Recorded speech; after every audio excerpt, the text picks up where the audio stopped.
It's Saturday night, and there's only one man who can stand up to tyranny. It's the Weekend Sit and Spin with your host, Nicholas O'Kelly.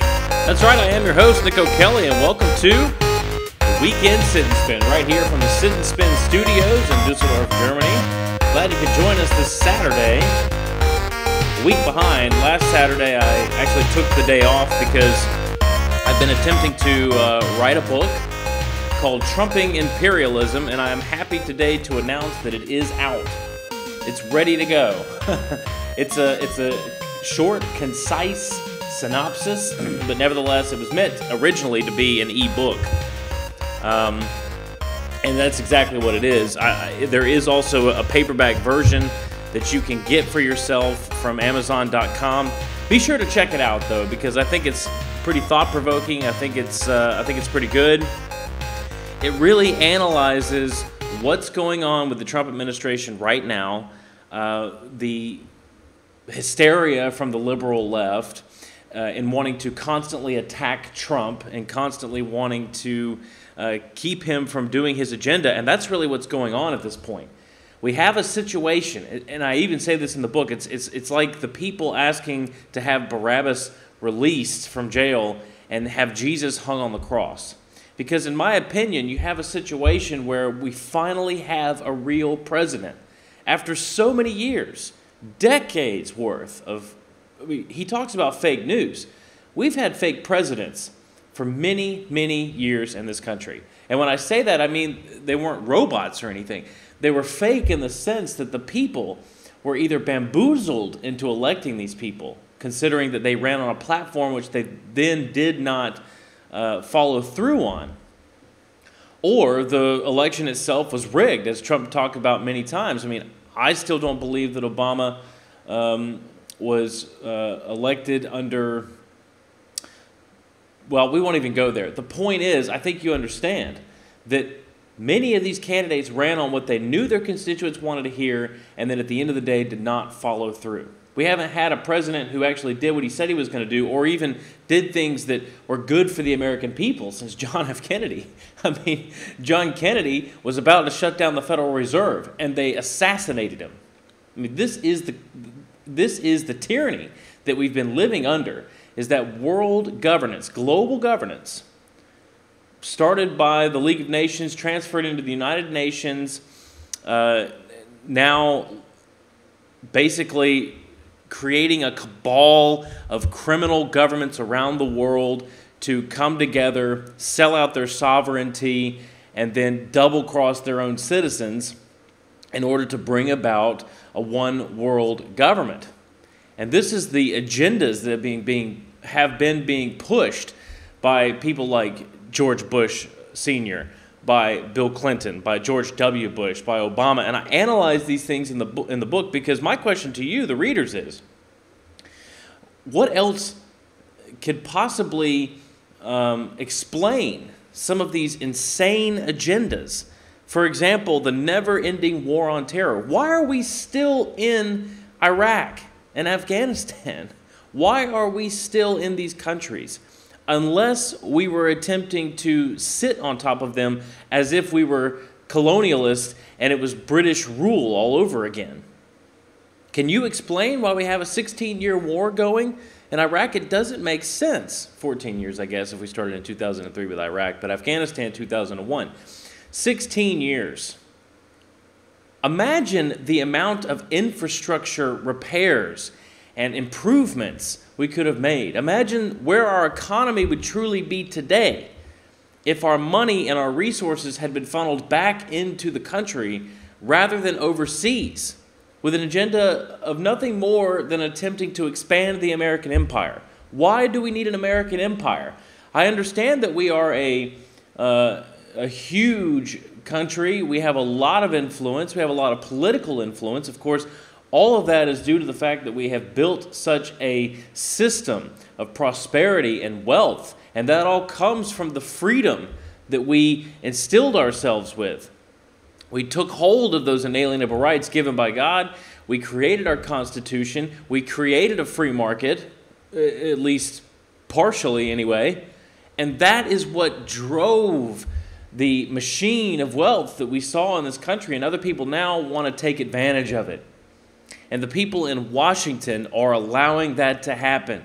For example, this the green energy scandal that's going on, the carbon tax emissions agenda that's going on. These are, I mean, the carbon tax thing is completely ridiculous. Even the World Health Organization, a liberal organization, but nevertheless they do some good work, came out with a study talking about the fact that we have some of the cleanest air on the planet, especially when comparing it to Germany or France or Italy. And yet they freak out whenever Donald Trump pulls us out of those climate accords. We don't want climate accords. We don't want our tax dollars, which, I mean, it's a whole other story what our tax dollars are really going to. I use the term tax dollars colloquially because I want to explain to you, I want you to understand what I'm talking about. Our resources as a country going into the climate accords, we don't want that because we have better things to spend our money on, things that are more needed. I'm going to get into this later, but there's what's going on in New York right now is they're calling it the summer of hell, and this happens every couple of years because the transit system is slowly decaying there. And the people in New York have been posting on social media about it, pictures, Twitter remarks, and so on about how bad it is. The tracks are catching on fire.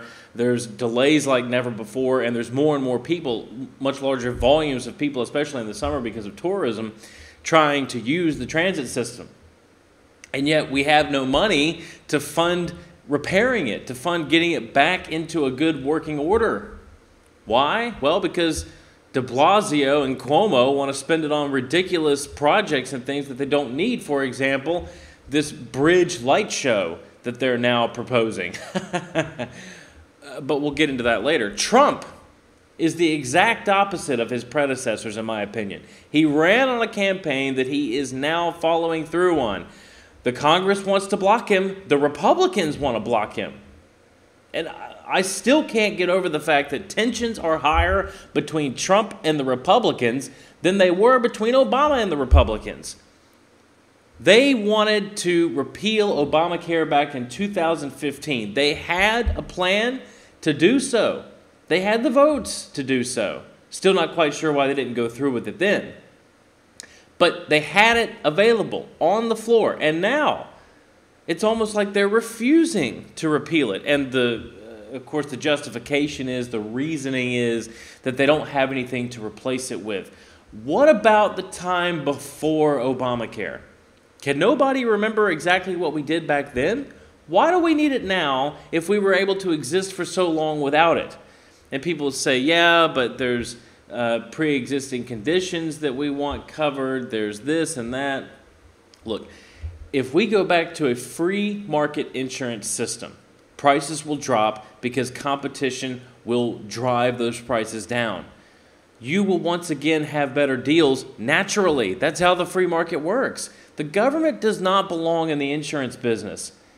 We're talking a lot about how Amazon now is dominating the retail market and how they're shutting down retail stores all across the nation. And now with this purchase of Whole Foods, people are really starting to ask, okay, where do we cross the line today with antitrust laws? Is Amazon not a contender for being investigated for antitrust suits? I think the answer there is yes. I mean, I use Amazon. I like Amazon. Amazon has been very helpful while I've lived here in Germany. I don't want to completely diss them because I think the service they offer is amazing, but nevertheless, you cannot dispute the fact that they have monopolized the retail industry and are now trying to expand that into other industries, and that is practically the definition of antitrust.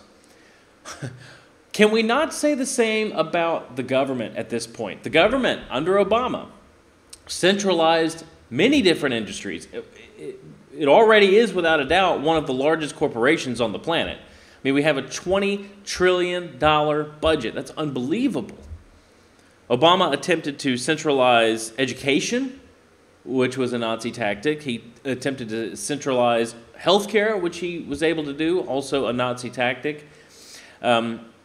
Attempted to centralize the banking industry by allowing government bailouts to keep open private banks. I mean, the government is already in control of a very large portion of our normal industry scope within the country. And so at what point do we say the government itself is crossing the line of antitrust? We need a trust buster in office.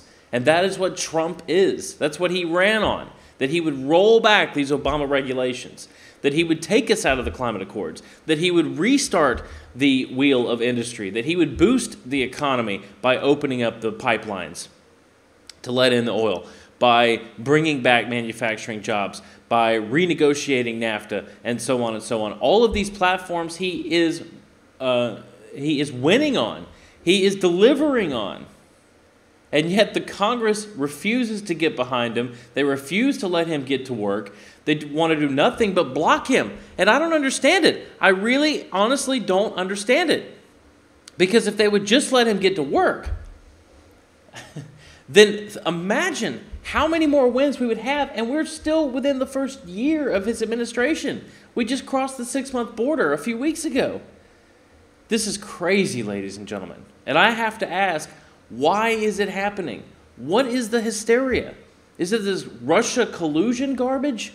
Because I think the majority of Americans know that the Russia investigation, the Russia story, is a nothing burger. As the guy in CNN actually said, it means nothing. And we have so many bigger fish to fry. What we need is a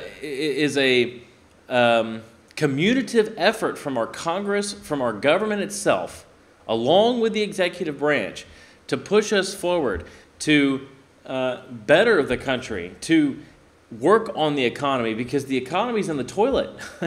And the stock market had skyrocketed. And then all of a sudden, all of this Russia stuff came out. Now Mueller is investigating into Trump's finances, which crosses a line, in my opinion. This story, he needs to fire all of them. I mean, number one, and we're going to get into this too, because Mueller immediately hired an anti-Trump, little Freudian slip there, team of people to bring down Trump. I mean, it's very obvious a witch hunt. It's very obvious a way to stall his agenda, to stall his administration, which is all based on America first. So, in my opinion, when you have a group of people intentionally trying to stall an agenda which is nothing more than designed for the American people, because Trump doesn't need this job. Trump didn't go into office to make money. A lot of these charlatans that you know in Washington, Maxine Waters, Nancy Pelosi, John McCain, I understand he has a brain tumor. I feel sorry for him, but nevertheless, the guy is a liar. The guy is a criminal. The guy deserves to be in jail. I understand he was imprisoned, but he has been committing treason across the board ever since he's been in Washington. He is not a hero, okay? Sorry for all of those of you who read his book and think he's a hero. The man is a criminal. He has been committing treason. He has been funding Al-Qaeda. And now, before he goes into surgery for his brain tumor, he sits there on national television and says that that Trump needs to not stop funding and training the rebel army in Syria. That is Al-Qaeda. Al-Qaeda is the rebel army in Syria. He went and had a barbecue with them a few years ago. That is treason. Those rebels are there to continue to push and promote the jihad in Europe and the Middle East. It's not a Russian-backed agenda to pull us out of Syria, to stop trying to bring down the Bashar al-Assad regime. We have toppled so many governments in the Middle East. It's ridiculous that our resources have gone to doing that. I don't understand it. Gaddafi in Libya, Morsi in Egypt, the Arab Spring in general, which the fallout from caused the murder of Chris Stevens at the Benghazi consulate, in which Obama ordered a stand down, that they didn't go in and rescue him. You remember all of these things. We need to get out of the business of toppling governments. Because while on paper it may sound great to topple a regime and install democracy, okay, it's not our fight. We don't know what we're doing in that region. We don't have real allies in that region. We don't understand the cultural diversity, the cultural platforms that exist there. It's not our place to go in and take someone down just because we don't like what they're doing. Regardless of how bad it may be, which in the case of Assad, okay, I mean, he's not a good guy or anything, but he's been protecting Christians.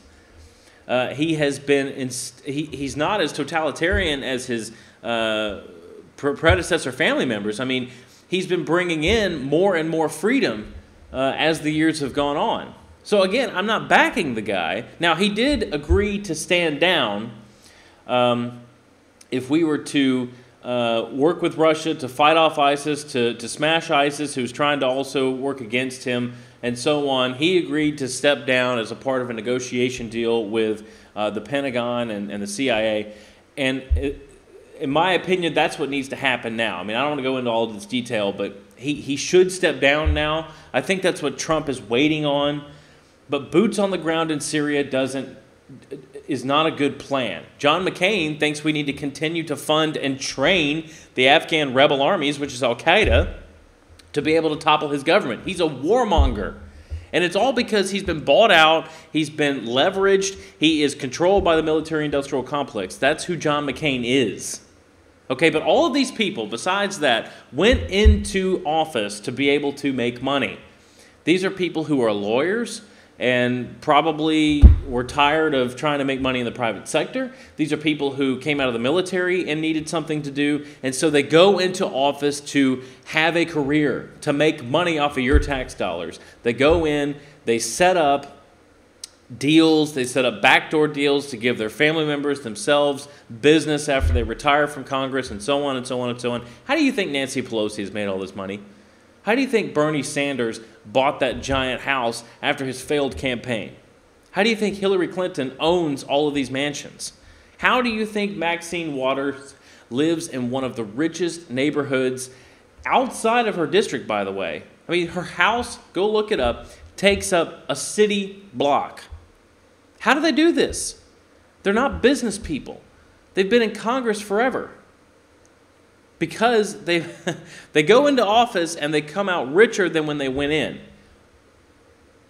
What's wrong with this picture? Our Congress was not set up to be a career. It was set up to be a legislature ran by the people, a cyclical cycle of people, or a cyclical cycle where we vote in someone, they come out, we vote in someone else, they come out, so on and so on.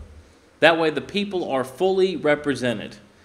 A grab bag of people are able to go in and represent our interests. At this point, we have nothing more than a bag of criminals, than a bag of treasonous scum who are in office to take your tax money and laugh all the way to the bank. Now, I'm digressing here because I have quite a bit to go over. And my question to you is today, we've been seeing a lot of strange sightings, a lot of UFO sightings that have happened on NASA channels and so forth, where some kind of a strange light will show up behind a spacewalk, and then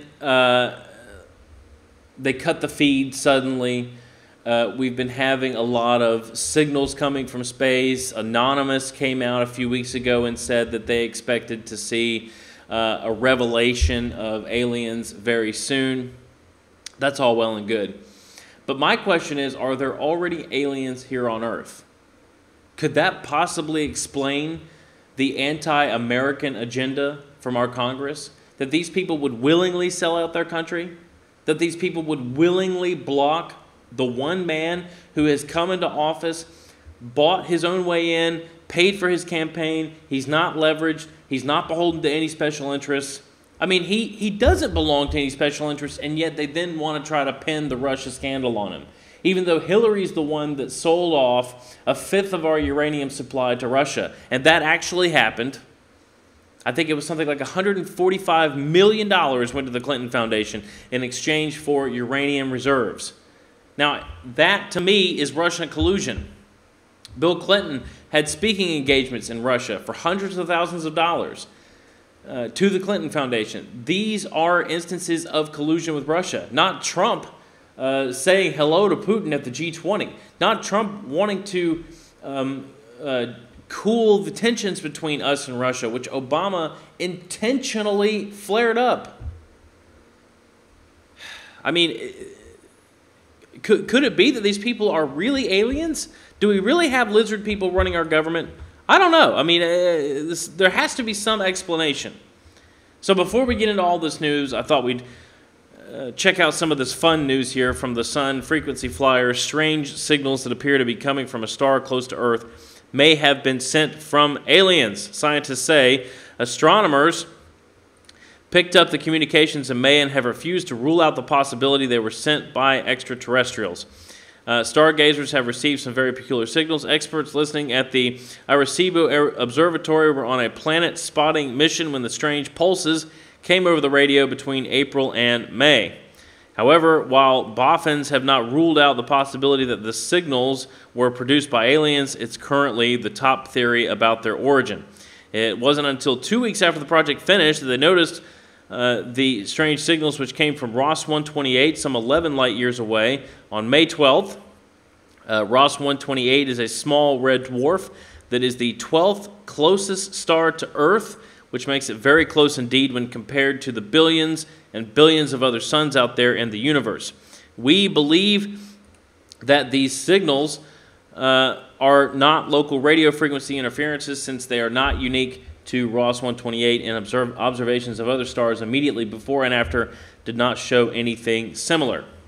That comes from Professor Abel Mendez in his blog post. So who knows? I mean, maybe Anonymous is correct when they say that we will soon see the introduction of aliens from scientists from NASA, from wherever it may come from. Of course, we've had a lot of rumors going around. Alex Jones did the interview with Buzz Aldrin, in which he kind of disclosed some information that he learned a lot on the moon trip, that maybe potentially there are more evidence to aliens than what we've been led to believe. I feel like I'm telling you about a History Channel documentary that I just watched or something. But there's no telling. I mean, we're going to find out very soon what's going on with all these things. So let's get back down, though, to the point at hand, because like I said, there's some fun stuff. But at the end of the day, the real issues at home are the ones we need to be focused on. And I think it's important to talk about the wins that Trump has had, because they are significant. Of course, Washington would have you believe otherwise. But Trump went to Washington to get to work. The man is a businessman. That's what he does.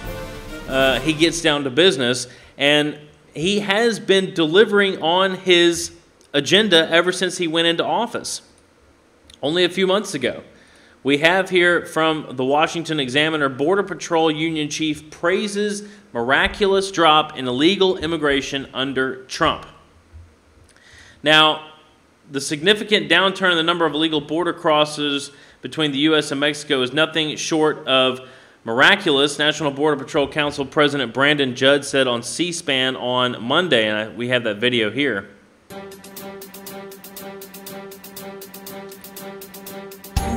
It's not a... okay, what great. we've seen is nothing short of we go. miraculous. If you look at the rhetoric that President Trump has given, it's caused the number of illegal border crossers to go down, something that we've never seen in the history of the Border Patrol.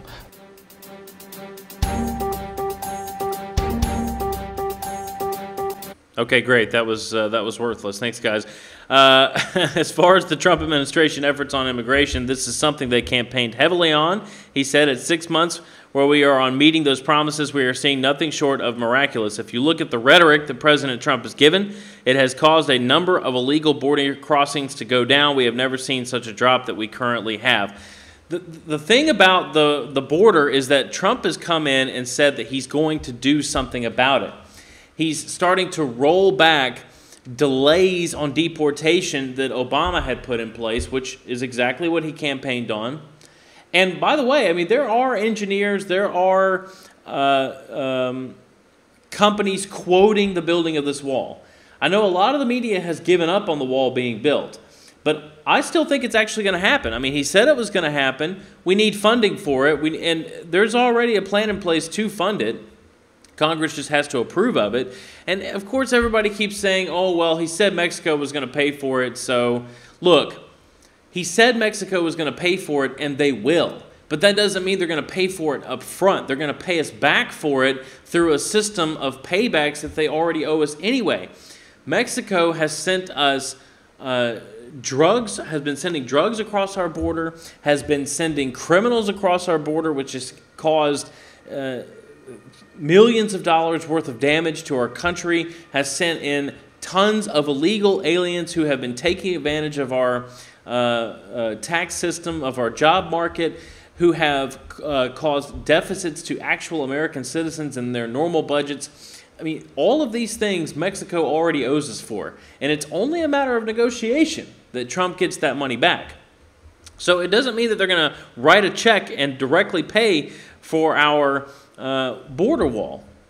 And I think that normal common sense should have told you that on the campaign trail. Of course they're not going to just say, here you go, Trump, here's a check. But they will pay us back in, I guess you could call it even reparations, that they owe us for all the damage that has been done through all of the criminal activity coming across the border. And Trump, just by coming into office and taking a strong stance, has already deterred, by word of mouth, a very large portion of the people coming through, even without his travel ban. Because as everyone knows, and I hope you understand this, it was not just Mexicans and people from South America coming through the border, okay? Anyone in the world understood during the Obama years, it was very well publicized, that all you had to do was take a plane to Mexico and then cross the border. We had people from all over the Middle East coming through, criminals of every shape and size from all parts of the world coming across our border. And now we have a major domestic issue at home, safety-wise, in my opinion, because of this. So we still need to build the wall. We still need to deter the immigrants, but we're also going to have to step up the deportations that have been going on, which, of course, Trump has also been doing that, to be able to get out the criminals from the country as well. So I still think the border wall is coming, but just by word of mouth, he's managed to completely turn around. And also because he's put the Border Patrol back to work. I mean, we have a Border Patrol for a reason. And during the Obama administration, he ordered them to stand down. They were literally not doing their job. He decreased the size of the Border Patrol. He encouraged them to stop making arrests, to stop catching people coming across. That's why there was all of a sudden this flood of people like we had never seen before. I mean, we saw people coming across during the Bush years as well, but not like under Obama. It was a completely different situation. By the way, Trump is at 43% now, according to a Rasmussen poll that came out as well this week. Daily President Tracking Poll, the Rasmussen Report's daily presidential tracking poll for Friday shows that 43% of likely U.S. voters approve of President Trump's job performance. 57% disapprove. The latest figures for Trump include 26% who strongly approve of the way Trump is performing and 47% who strongly disapprove. This gives him a presidential approval rating of 21. White House discusses Trump's wins. This is the other big thing that came out this week, because the White House is finally starting to take their own stand on talking about all of the things that Trump has been doing. Donald Trump does not like to get on TV and just brag about himself all the time.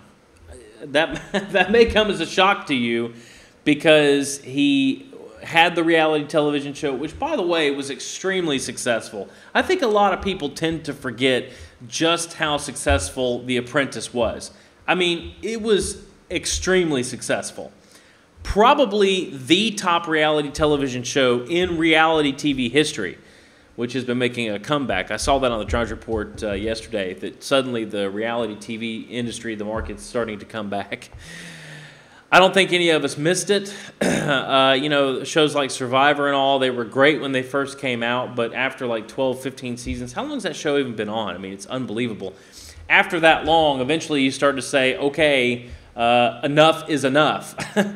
I like reality TV show on the Food Network where we watch people cook because you learn something from that. I like reality TV show on HGTV where they rebuild houses, where they do interior design. Restaurant Impossible was kind of a mixture of the two, where they actually teach you something that you can take home and then are able to do something yourself as well. But reality TV, just for the sake of showing people in their element, but then staged so that they're not actually in their element, is something that just simply does not interest me whatsoever. I did think The Apprentice, also a show that taught you something, by the way. Think about the reality shows that do that are on the same level as The Apprentice. You have that show Shark Tank. That's pretty interesting too, because it's kind of showing you how the real business works when you're trying to do a startup company. You also had, but that's not anywhere near as popular as The Apprentice, but one show that is maybe second to The Apprentice, if not in a battle for first and second while they were on TV, was with Jesse James. He had Monster Garage. Jesse James, the other reality TV kingpin, besides Donald Trump, and by the way, the two of them know each other, are friendly. Anyway, that's besides the point. I just think people forget about the fact that Trump didn't just do reality TV so he could get his face on television. I mean, everybody knows Donald Trump. He doesn't need to be on TV. He was on the WWE because he was friends with Vince McMahon, and Vince McMahon thought it was funny to have a real estate mogul come out and take people down in pile drives and so on. And it was funny. It was very entertaining. That's why I watched it. I was sports entertained while I was watching the WWE. I'm not today. If they'd bring Donald Trump out and let him body slam somebody today on WWE, I would turn it on. It generated ratings. He was also on Home Alone, by the way, which was interesting. The movie, when he goes to New York, he's walking through the lobby of the hotel when he first gets there, and Donald Trump walks in and tells him how to get to the elevator or something. Very funny. But anyway, he doesn't need to be on television to get his name out there. He has done an extremely good job of branding himself, of promoting that brand worldwide with his hotel chain, which is second to none. I mean, it's an incredible hotel chain. It's beautiful. Believe me. No. The point is, he goes on TV because he's a businessman. He is a philanthropist. He thought to himself, how can I make money even further off of teaching other people how to be successful business people like myself? He probably got requests all the time saying, how is it that you've made your success? And he said, well, I'll show you. He wrote a book, he did a TV show, and the TV show was great. And he kept doing it because people liked it, because people watched it. It's good business, in my opinion. So, point being, he doesn't need to be on television to promote himself. He doesn't need to talk about himself so that people like him. I think the fact that he is publicized as much as he is just a side effect to his trademark. However, and he said this in the campaign, that he isn't just going to go in the White House and talk about everything that he's doing. For example, with his foreign policy. I mean, he has been striking ISIS, smashing ISIS, just like he said he was going to. But he doesn't come on television and tell you, the people, all the time, this is what's going on. This is where we're going to strike. And he said it's because that's a strategic thing. Why would I do that? Well, it's the same thing with a lot of these Obama-era rollbacks and a lot of these wins that he's been getting for the public. Because while the media is distracted with trying to slam him as being a collusionist with Russia, he's able to work behind the scenes and still get things accomplished as quick as he can, because the future is never certain. Nevertheless, I think it's important that he start to tell you, the people, all of the good that he's doing, because I think it gets lost in the wash from the media that says, don't pay attention to Trump, pay attention to us because we're telling you the real news, even though it's not. In that wash, you, the people, can forget that Trump is doing some good. And so he's starting to turn that around a little bit. He started to attempt to talk about himself and or at least have his people in his administration do that. This comes out of Breitbart. Michelle Moons writes, in Washington, D.C., Office of Management and Budget Director Mick Mulvaney highlighted and defined the next iteration of Reaganomics, which he introduced as Maganomics during Thursday afternoon's White House press briefing. And this is some really, really great information that came out. He spoke of times of stagflation in America that were met with what became known as Reaganomics, a monetary policy to fix inflation, tax cuts, spending restraints, a little bit of regulatory relief. Mulvaney then jumped to speak of the next iteration of that plan. He stated it was time for this new plan after more than 10 years of elapsed since there was a healthy American economy, defined at a great growth of 3% or more. Unbelievable. I mean, and that's an interesting point to make. When you talk about a healthy economy, what they mean is that it's at least 3% growth of the previous year. That doesn't seem like a lot. Can you imagine that all through the Obama administration, and I mean for the entirety of the administration, regardless of what you may have heard in the mainstream media, the economy failed to increase more than 3%. That is what they mean when they say stagflation. You have a stagnant economy coupled with inflation that is driven falsely, I don't have a better word there, by the Federal Reserve, by pumping more money into the economy in order to inflate the economy on a false basis. But that's the bubble. When you hear a bubble, that's what it is. They're putting air into a system that's only designed to hold so much. We don't have the gold standard anymore. Our money is not based on physical gold anymore. It's based on nothing.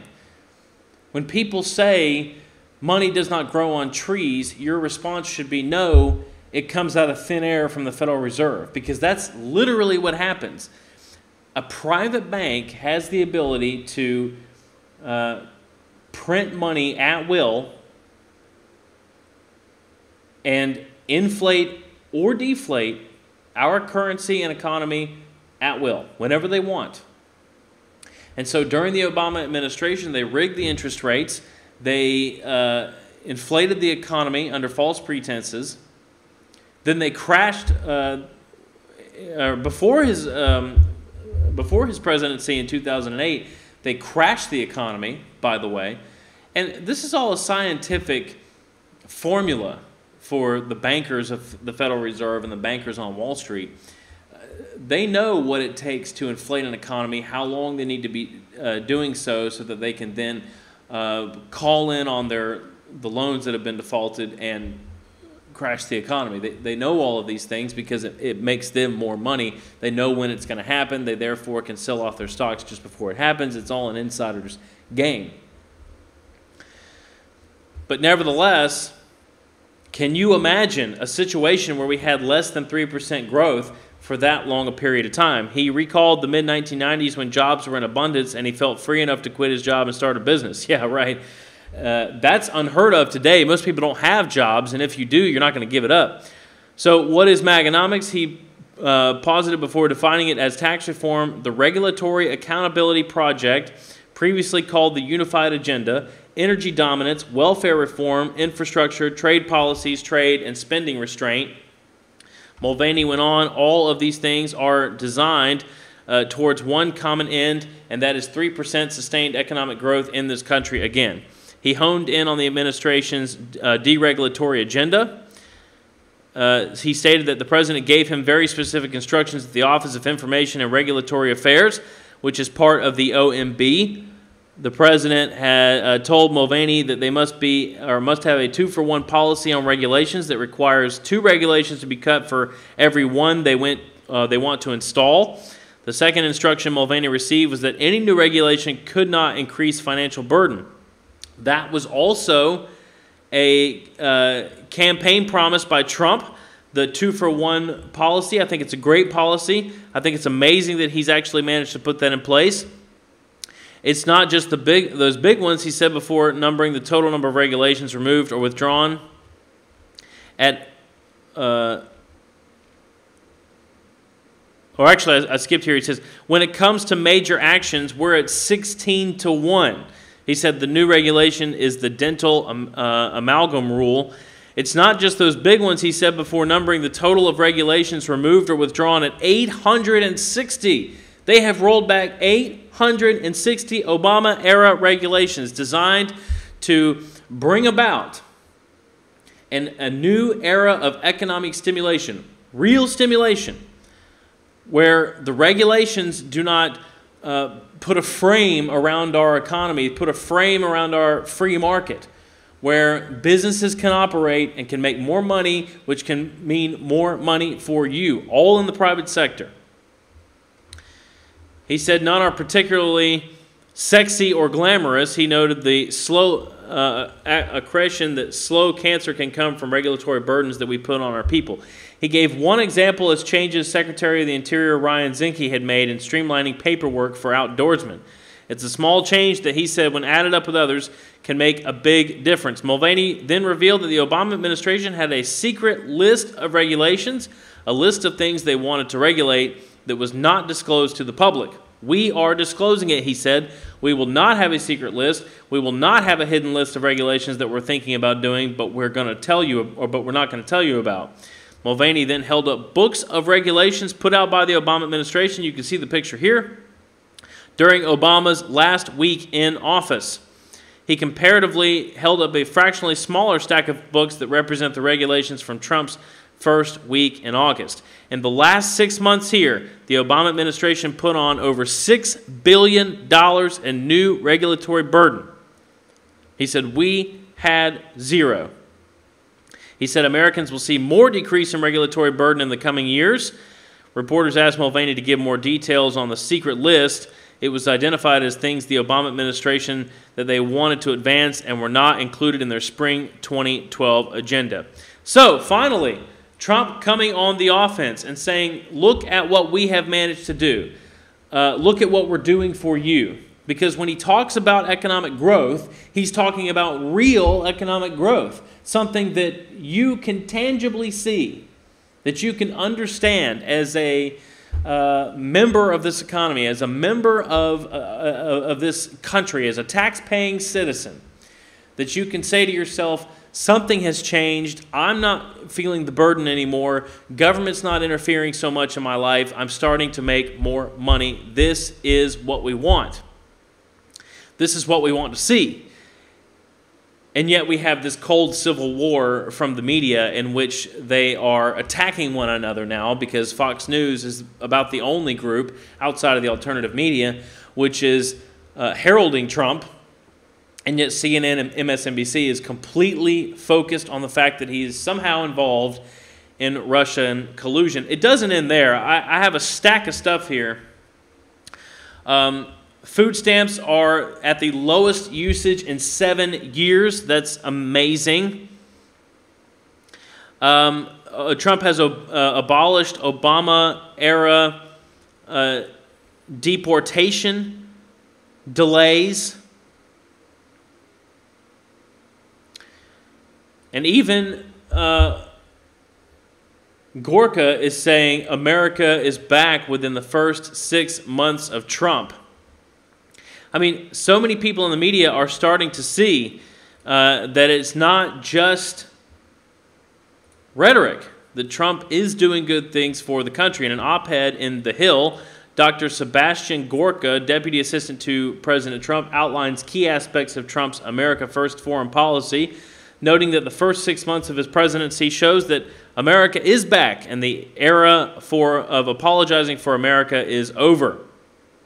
He does make clear that America first does not mean America alone. And that was another thing that the media kept trying to spin, that somehow we were using the phrase to be racist or to be isolationist. I mean, we want to be able to be an influence in the world. We want to be a shining light, a good example of what the free market and what prosperity can do for a country. But we don't want to keep funding. There's 193 members to the United Nations. An interesting fact is that we send financial aid or resources in some way to 184 of them. Did you know that we gave $50 billion to China? I mean, so much money is pumped into infrastructure and restoring countries and handing over resources. Obama gave F-16 fighter jets to the Egyptian government when they installed the Muslim Brotherhood after the toppling of Mohammed Morsi. I mean, we give so much financial aid to so many countries, and that includes, by the way, the Middle Eastern countries, which admittedly hate us, which tell us how bad we are. Linda Sarsour gets up on national news, national television, and talks about waging jihad against the president because he's such a bigot and such a racist.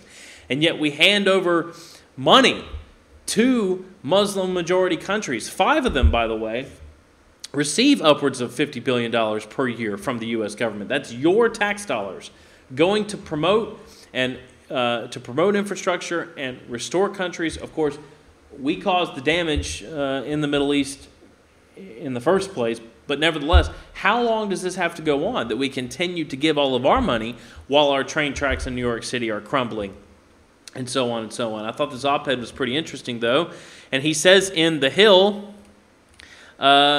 now, as the Trump administration marks 6 months in office, observers, allies, and enemies are asking, how does the MAGA message translate into American foreign and national security policy under America's new commander-in-chief? Soon, President Trump will issue America's new national security strategy, but given the very high operational tempo of the last 25 weeks, thanks in part to the challenges and outright threats we inherited, the key principles of the Trump foreign policy have been already laid down. The first principle of our administration is plain for all of us to see. America is back, and under President Trump, so is American leadership. American influence is a global good, and this recognition is a first step toward advancing our leadership, which in turn can help set the conditions for the security and prosperity of the United States and its allies. The era of apologizing for America is finally over, and I'm so proud to see that because without any question, Obama absolutely, constantly, and he even did it recently when he was overseas. We talked about this a couple of weeks ago. He was overseas talking about how Americans needed to watch themselves on July 4th, that we needed to be aware of the level of patriotism that we showed because it could be offensive to other people. I mean, how unbelievable is that? And like I said, we've already talked about it, but I mean, this is the kind of actions that are so disgusting and so embarrassing for our country that our former president would go tell other countries that he's apologizing, saying that I'm sorry that my former constituents are too nationalistic, are too proud of their own country. We have something to be proud of here. We have a great system of wealth that is an example for the rest of the country. And so, in my opinion, with such a level of division within the Congress, the White House, Donald Trump, needs to focus on reaching the people. He needs to speak to the people more often. He needs to start up some fireside chats. He needs to, and this is the first step, having his administration go into the press briefing room in the White House and say, here are the wins. Here are the things we've been working on. Here's what you're missing behind the scenes while the media is focused on Russia. But I think he needs to go even beyond that, because what he's been using so far to reach the people has been Twitter, which, it's okay. I like his Twitter. I think that there are some statements that he's made which he could have maybe phrased a little bit better. But the thing is, if Trump was to phrase things differently to appease the mainstream media, to make people feel more comfortable, then in my opinion, he wouldn't be acting like Donald Trump. I elected Donald Trump because he's a real American, because he's a real person. He's got a lot of flaws. He's got a lot of issues. But so do I. So does everybody else. We elected him because he has an agenda of America first. He has a vested interest in seeing our country be prosperous. He has a vested interest in accelerating the economy because he owns a service business. And if the economy is doing bad, then the service industry is definitely going to be one of the first ones to go down the drain. And so he has that vested interest in making sure that our economy is good, that America is great again. Otherwise, he himself is losing money, which is amazing because other politicians, other presidents that have preceded him have had a vested interest in making sure that they stayed in office long enough to make as much money as they possibly could. Get in, make a lot of money, and get out quick. It's like crime. It is crime. Trump, there's so many, there's so many different ways to say it, but I'm going to say this one. Trump is the exact opposite of that. He wants to get in office and stay in long enough that the economy comes back so he can get out and go back to the private sector because he's already making a lot of money. He doesn't need to be in office to make money. We see it from the Wall Street Journal, though, and hopefully this is good news. Made in America campaign is latest attempt by President communications team to control narrative. The White House on Monday will embark on a 3-week messaging campaign aimed at refocusing attention on President Donald Trump's agenda and framing a debate later this summer over rewriting the U.S. tax code. Now, he has put in, they are set to make the announcement, and I have this article for a little bit later in the show, but he is set to put in a new communications officer. This has already caused a shakeup in the White House administration, whereas with Sean Spicer, and I hope that they start to push forward with a campaign to the American people, to get back to the American people. And it's one thing that I think he's done a good job of. I mean, he has been going out making a lot of speeches in different states, to different groups. He spoke to the NRA. And I think that's extremely important because he's a great speech maker. I mean, just look at what he did in Warsaw. Every time he gets up at the podium, not only does he talk about delivering on his agenda, but he talks about, he defends the American people. He doesn't get up there and apologize like Obama did. He actually defends us. He says, look at what we've done so far, but we're going to do even better. We're going to keep on winning. And he has to, because the fact is, the Congress is at its lowest approval ratings practically in history. And for good reason. Because they are literally the most unproductive Congress in 164 years. This came out from theweek.com this week. I mean, this to me is unbelievable that we can even talk about this, because how embarrassing. But just 6 months ago, it looked like the Republican Party was about to go on a legislative blitzkrieg, shredding law after law passed by the Obama administration. Obamacare would be vaporized and replaced with a nickel rattling inside an empty Mountain Dew can. Dodd-Frank was sure to be tossed for a transparent giveaway to Wall Street, and Republicans would pass their regressive tax reform, their perplexing border adjustment tax, and so much more. The GOP hadn't held total power in American politics since 2006, and the party had become much more conservative in the interim. Instead of George W. Bush, a man who recognized at least some theoretical limits on free market fundamentalism, the new Congress would work with a subliterate tabula rasa named Donald Trump, a man who could probably be persuaded to inject himself with experimental medication. Oh, Lord. Okay, but a funny thing happened on the way to the libertarian utopia. Indeed, it turns out that the GOP-controlled Congress can't seem to pass any meaningful laws at all. Either they have forgotten how, or the divisions in their own increasingly radicalized caucus are proving too difficult to surmount. Whatever the explanation, thus far, these GOP legislators are on track to be the least productive group since the Civil War. And that's not rhetoric, that is actual fact. Can you believe that?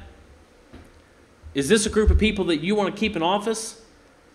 Because if I were you, the voter, I would be prepared to go to the booths and vote for the next libertarian candidate that showed himself. We don't want to put the Democrats back in office, that's for sure. In my opinion, we need some new parties. We need a shakeup. We need a nationalism party. A new group of people like the Tea Party, but maybe a little more focused, who can really take back the country. Because the American people are tired of this. They're tired of these career politicians.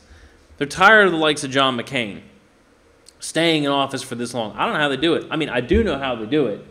They go into office, they broker backdoor deals, they manage to garner and raise these massive campaign budgets, which completely monopolize the election industry. Okay? The election is an industry.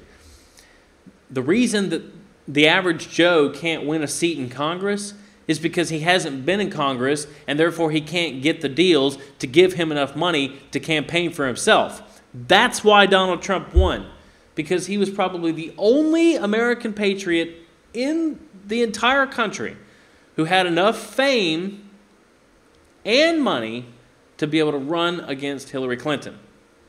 You can't just beat somebody who has $2 billion to run for president, and that's what she spent. Did you know that she spent $2 billion to run for president? How much do you think Donald Trump spent? I'll give you a hint. It was less than $300 million. Now, that still is a lot of money. There's no doubt about it. But can you see that he's turning the tides? I mean, Obama ran for office in 2012, or re-election, I mean, with a campaign budget of about $1 billion. Hillary Clinton then ran after him with a budget of $2 billion. What would it be in 2020 for the next establishment candidate? $5 billion? I mean, it's becoming further and further outside of the reach of the American people to be able to actually run for office. And that's by design. Because if only the 1% have the money to run for office, or can at least raise the money from the 1%, then that means there is a smaller and smaller pool of people who have the ability to get that kind of money, to be able to raise that kind of money, in which case you have a smaller group of people that can actually win election. I've got a video from Rand Paul saying that even a repeal only would be a victory. Because, to be very honest, at this point, we want to see Obamacare taken down in any way we can get it. But yet, your congressman refused to do it. Talk now to Senator Rand Let's take a Paul, listen who was to one of the key Rand votes Paul. against the Senate health care plan. Senator Paul, thank you for joining us this morning. You're calling the defeat of the Senate health care plan a victory for conservatives, but this has been a 7-year promise to repeal and replace Obamacare. You have control of the Senate, you have control of the House, you have the White House right now. Obamacare is in place. How is this a victory for conservatives?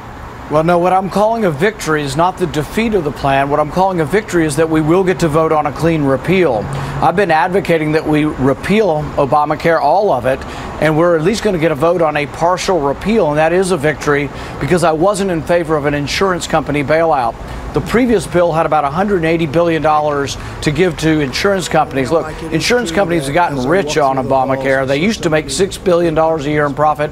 They're now up to $15 billion a year in profit. We shouldn't be giving any taxpayer money to insurance companies, so I objected to that, but I'm actually in favor of and will vote to go to the clean repeal that's being proposed now. But Senator, as you know, there aren't the votes now for the clean repeal, and back in January, you warned against repealing without a replacement. You said that repealing that would risk the blame for the continuing unraveling of Obamacare. Yeah, so isn't that still the case? Yeah, I still favor replacement at the same time, but what we discovered is that Republicans don't agree on replacement. My idea of replacement is letting people join co-ops and letting people get the discount and leverage of getting lower prices by joining a big group. group. And in fact, one thing that I'm going to recommend to the president, if I see the president today, is that I believe he can unilaterally legalize these buying groups through the Department of Labor. There's a special law that was passed in the 70s, the ERISA law, and we think that he has the discretion to legalize this. So if this does break down in Congress, I think there's one enormous thing that President Trump can do on his own,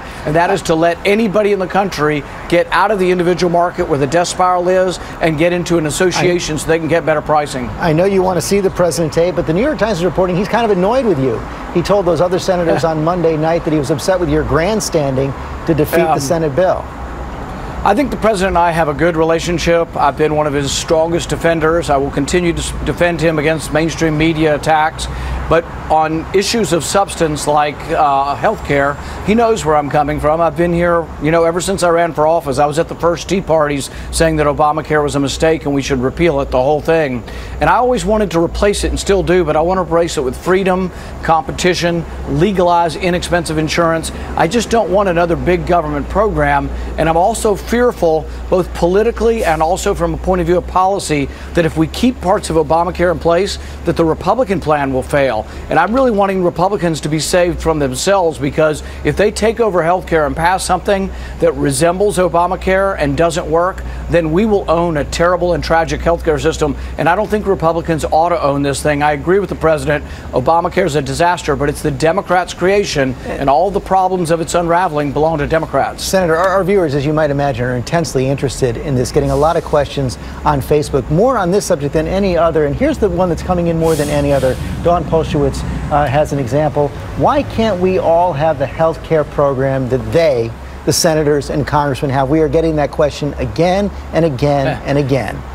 Yeah, and I think it comes from a misconception that some in the media promoted. We actually are stuck with Obamacare. My family, we hate what we have. We used to be on the federal employee plan. The federal employee plan is actually not a bad plan, and most people do like the federal employee plan, but we are on Obamacare. It's a misconception that we're not on Obamacare. We have Obamacare. It's terrible. My wife and I spend hours on the phone trying to get the insurance companies to pay for anything. We're just like every American, very, very frustrated with the insurance system. Senator Paul, thanks for joining us this morning. Well, there you go. And even all right, George, now to new developments overnight would manage to be something of a win. The problem is, and again, we're a show and review, so this is what's happened all along this week. That video actually came from on Tuesday. Later that day, we got the information that even just a repeal is completely now dead. McConnell's new Obamacare repeal lacks GOP votes to pass. 3 Republicans oppose repeal without replacement plan. Collins says repeal would cause insurance market with virtual reality. Virtually everything will change. And how do you find real opportunities when reality itself is transformed? This is the issue, that even now there are not 40 votes to repeal now and replace later. And this is what I was talking about earlier, that in 2015 they were prepared to pass this bill to get rid of Obamacare. And yet now, when they have a president in office who won't veto it, as Obama did, which is exactly what he did, by the way, because they pushed through the legislation through Congress. And then Obama vetoed it. So why is it now that they refuse to put it through once again, knowing that he'll pass it? This is what I simply do not understand. I had an article talking about how they did this in 2015, and I can't seem to find it. Anyway, we have GOP Senator Alexander saying, I don't think that there are 40 votes for repealing Obamacare now and replacing later. Senator McConnell. We can take a listen. But it's obvious to me, number one, that the president favors repeal and replace. Of course, we can't repeal it all. We're repealing parts of the Affordable Care Act and replacing it with parts we think will improve it. And That's the main thing he favors. He wants us to get to yes. You favor that approach too? I favor that too. I don't think there are 40 votes to repeal and say to the American people, well, trust us to come up with something in the next couple of years. I don't think that's a very good idea. You don't think there are even 40? I don't think so. Well, and there you go. There's not even 40 votes to pass this. Lots of cameras on. That was Senator Lamar Alexander from Tennessee. He's a Republican, stating that there's not 40 votes to repeal Obamacare and a replacement later. Now, at first, the stalling was going on because they were saying we don't want to repeal it until we have a replacement. Then they said, well, maybe we could just vote to repeal it and replace it later, and that's what they're speaking about here. It's so pathetic to me. And Trump's gotten on to him now. He said, look, you shouldn't leave town until you have action.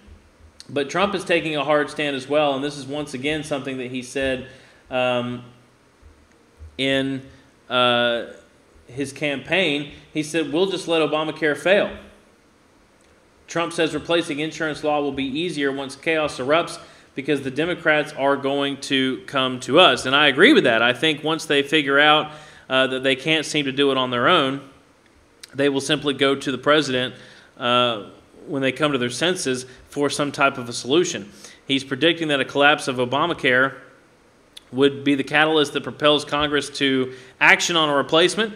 He said on Monday night that the GOP should repeal Obamacare first and start from a clean slate.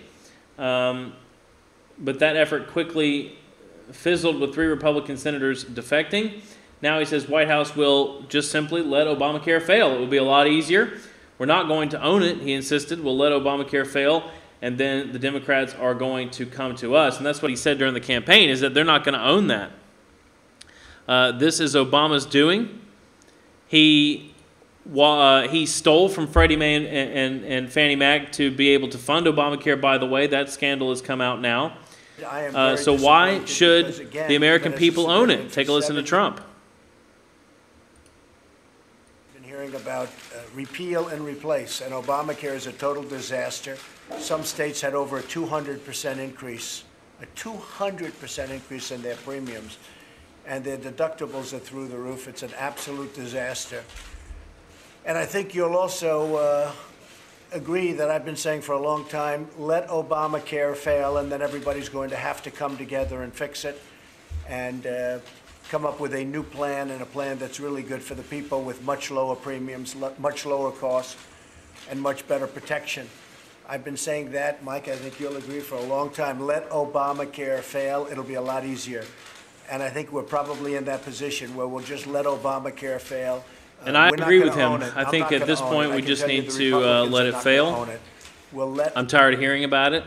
I'm tired of the back and forth debating with Congress without actually doing anything about it. I think that there is no money to fund this anyway. Like I said, Obama took the money from the credit card companies to be able to pay for it. So therefore, I think that we will see it collapse. It's already on its way to it. People don't want to be a part of the system. They're upset that insurance prices have tripled, and they have tripled. Now, Newt Gingrich is a smart guy, and he has come out after this whole debacle with Congress this week, failing to pass anything. And has laid out for the Congress what the real danger is, because without action, they are most assuredly, much like with Obama. I mean, he double-crossed the American people. He caused all this racial division. He completely divided the country, even though he likes to pin that on Donald Trump. It was really him, in my opinion. And the people spoke out in the 2016 election and voted in Donald Trump.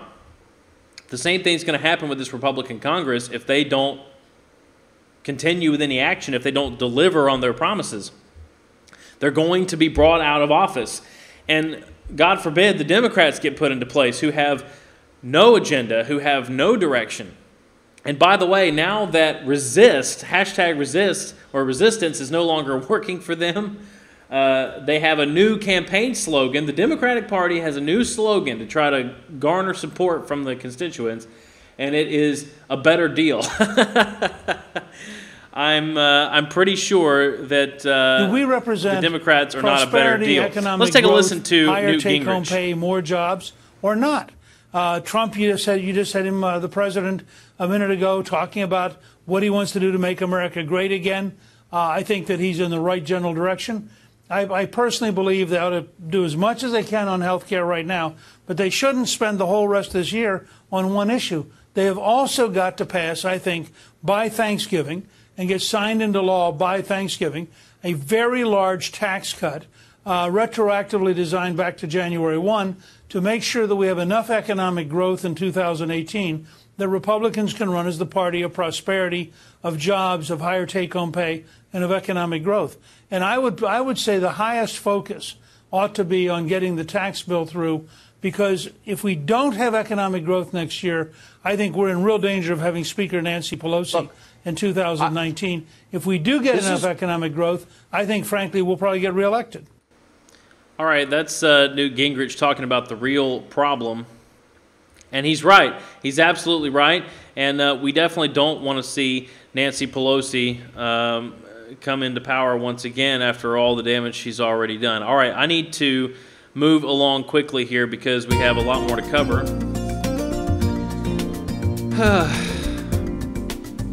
On Thursday, we saw a news article that came out about Mueller. There were leaks, believe it or not, from Mueller's investigation. As hard as that might be to believe that there are leaks from the business in Washington or the business from the White House, Robert Mueller's investigation is now starting into uncharted territory, let's say. He has now crossed a line, in my opinion, which overreaches from his original scope, shall we say. Now, I don't know why Trump appointed Robert Mueller. I have to be very honest.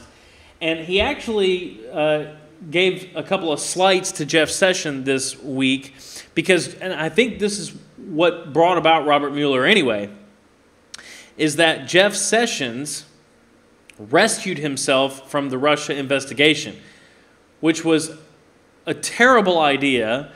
Trump said this week in the New York Times that, or to an interview with the New York Times, that if he had known Jeff Sessions was going to do that, then he would not have hired him. And I have to agree with that. I think Jeff Sessions made a major misstep. Now, he's a nice guy. I don't think Trump was slighting his ability to do the job. And we've got a couple of videos about this as well. But I think that his decision to rescue himself from the Russia deal, knowing, in my opinion, that it was going to become such a major topic. I mean, it was already blowing up in the media. It was sure to be a long, extending scandal for Trump. Not a real scandal, but one that the media would try to create. And therefore, Trump would need his attorney general at his side. Instead, Jeff Sessions decided to betray that trust from Donald Trump, decided to rescue himself from the situation so he could no longer be involved in the investigation. This was a terrible idea, and Trump simply came out this week and said that had he known it was going to happen, he would not have hired him.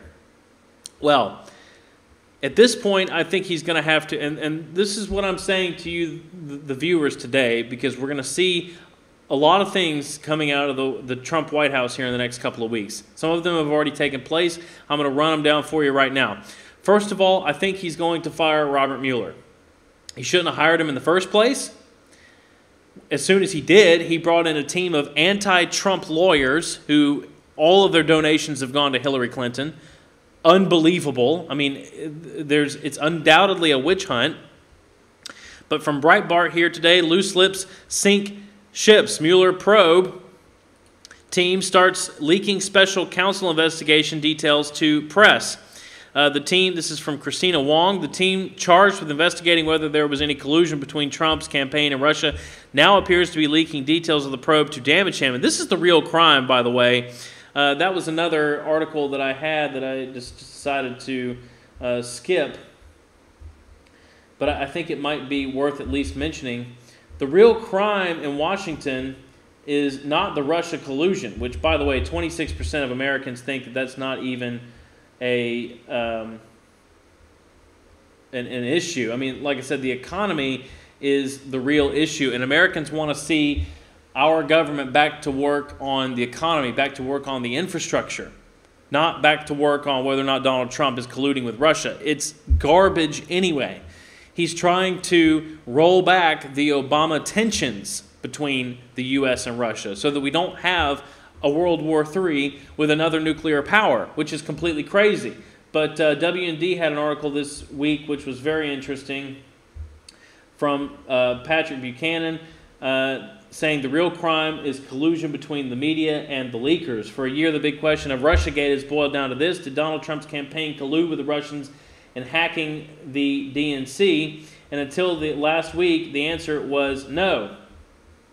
As ex-CIA director Mike Morrell said in March, on the question of the Trump campaign conspiring with the Russians, there is smoke, but there is no fire at all. There's no little campfire, there's no little candle, there's no spark. Well, last week it appeared that there had been a fire in Trump Tower with the whole Jared Kushner situation, which was pretty stupid by Jared Kushner to take the meeting with the Russian lawyer. She was very obviously a Democratic operative, but frankly, I'm sure they took meetings with everyone at the time. They were trying to release information on what Hillary Clinton had done to the American people, and everybody was trying to turn that into some kind of big scandal. If our politicians are committing criminal acts against the American people, then it's our duty as citizens to release that information. And Donald Trump simply wanted to get into office to be able to implement an agenda of America first and to defeat Hillary Clinton, who was interested in the very opposite. Now, I want to get back to this. I don't want to go too far. We're running out of time. The leak comes the day after Trump told the New York Times in an interview that delving into his business matters would be outside the bounds of the Russia investigation. The special counsel's office has undertaken, and by the way, the leak said that a person familiar with the probe told Bloomberg that special counsel was examining a broad range of transactions involving Trump and his associates' business. The special counsel's office has undertaken stringent controls to prohibit unauthorized disclosures that deal severely with any members who engaged in this conduct. The team is led by Robert Mueller, and 4 of the 6 attorneys on the team donated to the Democratic National Committee or Hillary Clinton's presidential campaign. And here's what they've donated, and I've got a video also from Ben Stein about this. James Quarles donated almost $33,000 to Democrats, including Clinton and former President Barack Obama. Janine Rhee donated more than $16,000 since 2008 to Democrats, including the maximum donation possible to Clinton in both 2015 and 2016. She has also donated to Obama. Andrew Weissman donated more than $4,000 to Obama in 2008 and $2,000 to the DNC in 2006. And Elizabeth Prelogger donated $250 each to Clinton in 2016 and Obama in 2012. Trump and Republican lawmakers have questioned the impartiality of Mueller and the probe, which was created after former FBI Director James Comey leaked a memo to the media for the purpose of prompting a special counsel. So here's what's happening now with the probe, which is overreaching from their scope.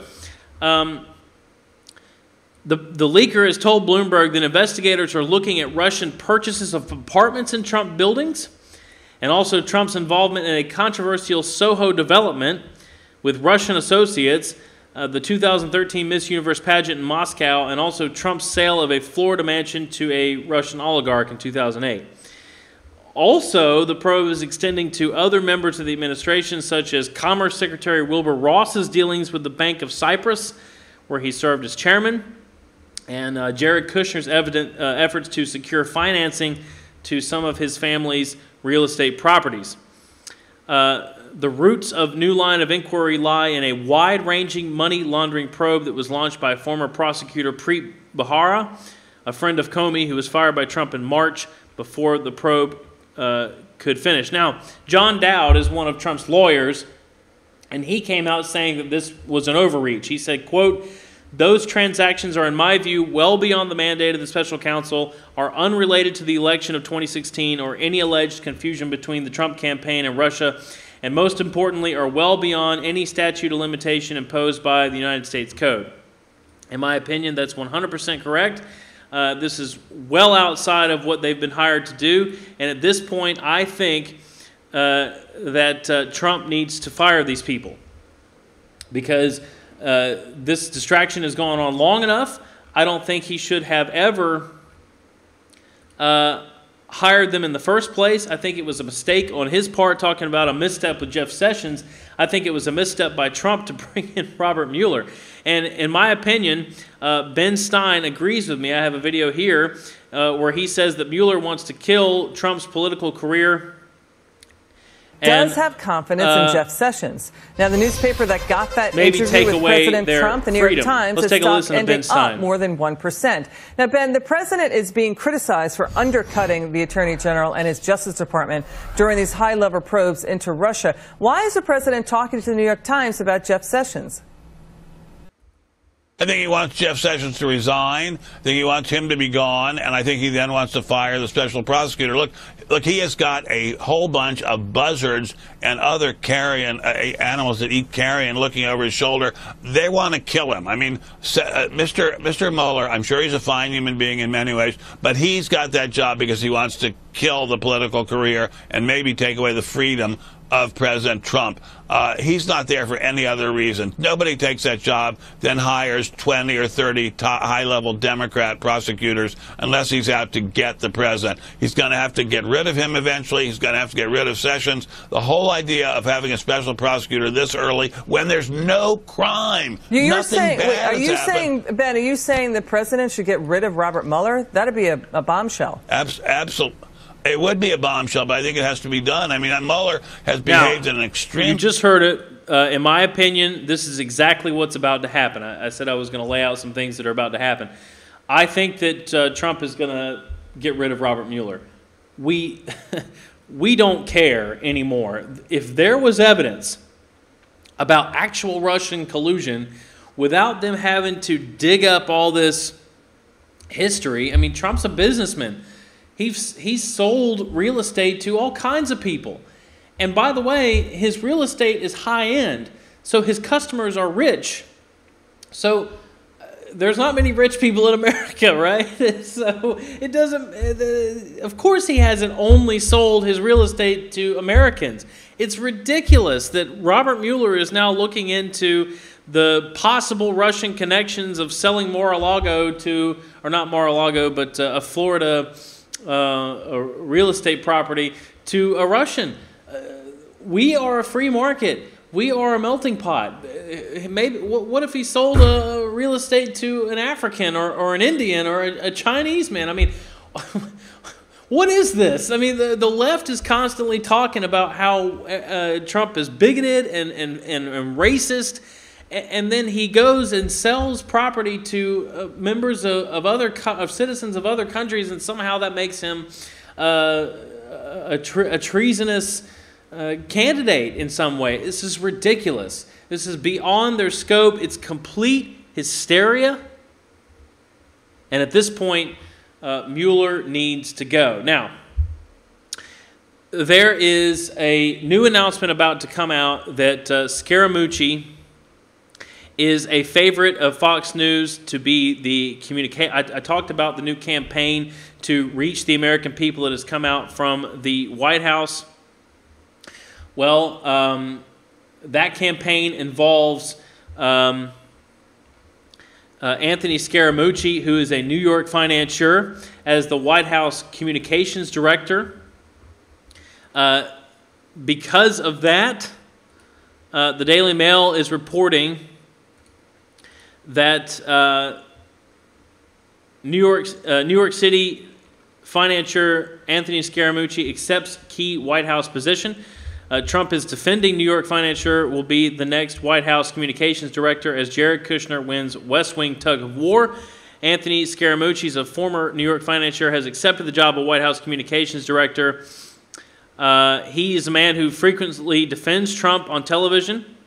He is a former hedge fund manager who actually sold his firm in January. It's unclear how he might mesh with Sean Spicer's newly expanded role as the helm of the White House's larger communications team. Now we know how the two of them are going to get along. They're not. Kellyanne Conway told Fox, "We have a great communications team already, but the president made the call." Jared Kushner pushed for Scaramucci's hire, blindsiding Chief of Staff Reince Priebus, evidently. So these are all issues within the Trump administration. And in my opinion, he's starting to look at new faces to bring in for a lot of these roles. He needs to start throwing out all of the Obama holdovers. But Sean Spicer also, in my opinion, has never really truly been on board with the Trump agenda. We've talked about him in the past, but he is now out. Spicer resigns after Trump appoints Anthony Scaramucci. According to, it's just 6 months after holding the job, Spicer has resigned. He made his decision after Donald Trump appointed longtime loyalist Scaramucci. Quote, "I am grateful for Sean's work on behalf of my administration and the American people. I wish him continued success as he moves on to pursue new opportunities." Just look at his great television ratings. Trump made his decision to hire Scaramucci last night.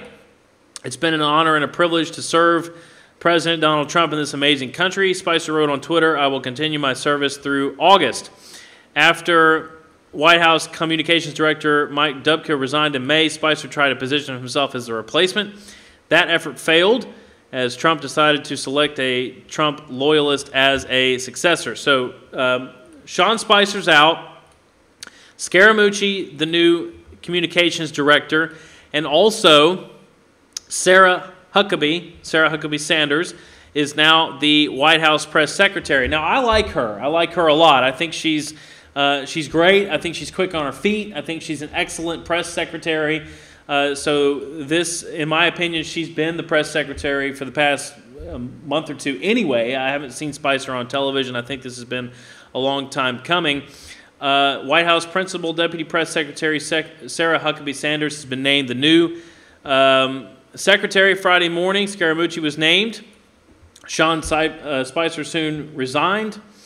And then Trump decided on Thursday night to, or after the resignation of Sean Spicer, he appointed Sarah Huckabee the new press secretary. He said, quote, "The president loves," or the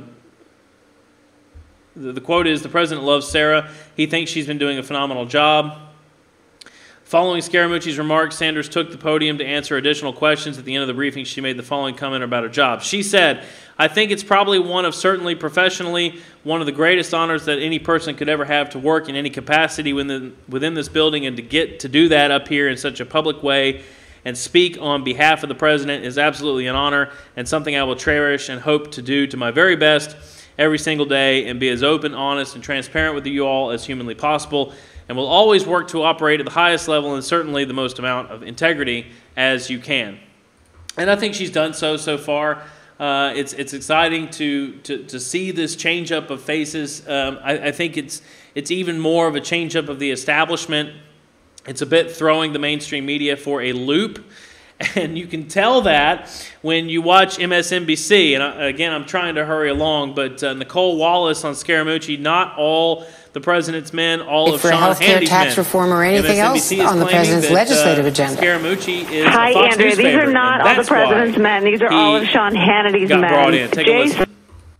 Is now the face of the legal effort, and Scaramucci, who is a frequent face on Fox News, are two close friends. I understand that they are the kinds of faces and the kinds of fighters that Donald Trump wanted to infuse the image of his White House. I think everybody here knows that Donald Trump is not a man steeped in the machinations of policymaking or the ups and downs of a presidency. He knows scant not presidential or frankly world history that's laid bare in the New York Times report about his almost childlike references to Napoleon and how he ultimately perished. This is about the president hiring better frontmen, the president continuing to be obsessed with how he's perceived on cable news. And there's another cable news figure who's part of this story that under any other president would be a really big deal about a really important post. This is about someone who took some skin out of one of Donald Trump's arch enemies, and that's the cable news network CNN that he obviously tweets about and watches and talks about incessantly. That's enough of that. I think you get the point that MSNBC is claiming that the appointment of Scaramucci was simply to appease Fox News, which is completely ridiculous. So, just to recap, and I'm going to close with this next point here. First of all, Spicer's out, Scaramucci's in, Sarah Huckabee's in. Second of all, I expect that Robert Mueller will be fired as the investigator. Third of all, I think that Jeff Sessions' time is limited. Though he started out with great promise, and I still maintain that he could be an excellent attorney general, but he has made a major misstep in rescuing himself from this Russian situation. It's too much of a black spot on the Trump administration. He needs his attorney general at his side. And unfortunately, Jeff Sessions simply cannot do that. So earlier in the week, he said on New York Times that he would not have hired Jeff Sessions had he known that he was going to rescue himself. And so now the White House is trying to come back and say that they do have confidence in Jeff Sessions. I'm not sure if this is doublespeak. I'm not exactly sure what's going on here, but I'm getting the feeling that Sessions is not going to be around much longer. Sarah Sanders, in response to a question at Thursday's White House press briefing, she told reporters that President Donald Trump clearly has confidence in Attorney General Jeff Sessions. And I actually have that video as well. I think we'll just, instead of me trying to read it, we can just hear her say it. Again, I'm not really sure why they are backtracking here, but nevertheless, I guess they're trying to keep the media from getting too hysterical. Take a listen. Attorney General. Does he want the Attorney General to stay in his post? The President said, as the President said yesterday, he was disappointed in the Attorney General Sessions' decision to recuse himself, but clearly he has confidence in him or he would not be the Attorney General. Sarah, can I follow up on that one? You said the President has confidence in the Attorney General. Does the President believe that the Attorney General serves the President or the Constitution? I believe that the President, I think that's kind of a both. Obviously, the Attorney General's job is to follow and uphold the Constitution, but also every member of the Cabinet and the administration serves at the pleasure of the President. Would the President prefer the Attorney General resign? I believe I've answered that question. It's a little bit of a slightly different nuance, though. That's all I'm asking. You said he has confidence in him. Does that mean he does not want him to resign? I think you know this President well enough to know that if he wanted somebody to take an action, he would make that quite clear. But clearly there's a difference of opinion here, because the President thinks what the Attorney General did was improper, yet the Attorney General, in accusing himself last spring, believes that he was taking the appropriate action given the potential conflict of interest in him leading the Russia investigation. So how do you explain that split? As I said, the President's disappointed in the decision, and I think he's spoken about his feelings on this quite clearly. Matthew. Thanks, Sarah. Question about health. All right, so there you go. That is the White House giving, I think, in my opinion, trying to quell the hysteria from the mainstream media. But nevertheless, the analysts agree with me that it seems like Jeff Sessions' time as Attorney General is limited. It's basically only a matter of time before he leaves. Now, whether that's a resignation on his part, maybe Trump convinces him to resign, maybe he resigns of his own accord, I don't know. But I expect in the next weeks we will see a new attorney general having to be appointed, which is unfortunate because Trump already has a lot of appointments that he still needs to make, a lot of people he needs to get rid of. But nevertheless, I think there will be one added to the list, and you can take a listen to Charles Krauthammer. That's something you don't hear every day. A president lashing out at a senior member of his cabinet. Well, there's a reason that presidents generally don't do that. Leaders of any kind don't do that, because every time you look at Jeff Sessions now, in the back of your head, you're going to be looking at that guy and saying, he's just been attacked by his own president, the man who appointed him, and he's obviously lost the confidence of the president. They're not going to say it, because if you say it, he has to resign. He doesn't want to resign. But I think this sort of limits his tenure. It's only a matter of time. You can't really do this. And it speaks to the fact, look, Trump is completely unconventional. We knew that coming in. But there's a reason for the conventions. And that is you so undercut an underling that he can't really function effectively. And that's what's just happened now. All right, so even Charles Krauthammer agrees with me. Now, ladies and gentlemen, we've come to the end of the show. And I just want you to take away from this that as the hysteria continues to drive forward, that we, the American people, need to remain confident in the abilities of our government, in the abilities of Donald Trump, because there is a reason that we voted for him. There is a reason that we felt like he could do a good job, that he could make America great once again. He is doing that. I mean, he's rolled back 860 Obama regulations. If we can only let him get back to work, and I feel like I say this every week, then imagine how much more effort can be put in place, imagine how much further along we would be in restoring the republic, building back up the infrastructure as we see the summer of hell in New York City. And I ask that you pray for Donald Trump and continue to support him, because we need it. The Patriots need it. We need his leadership. We see that leadership already in place. I didn't mention that OJ is also out. OJ's been released. He almost screwed it up, evidently, supposedly, by some kind of a... No, we won't talk about that.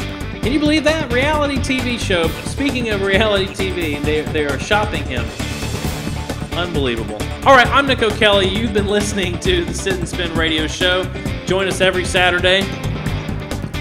It'll be rebroadcast on Spreaker from 4 to 5:30 p.m. Eastern Standard Time. We'll see you next time on the Sit and Spin radio show.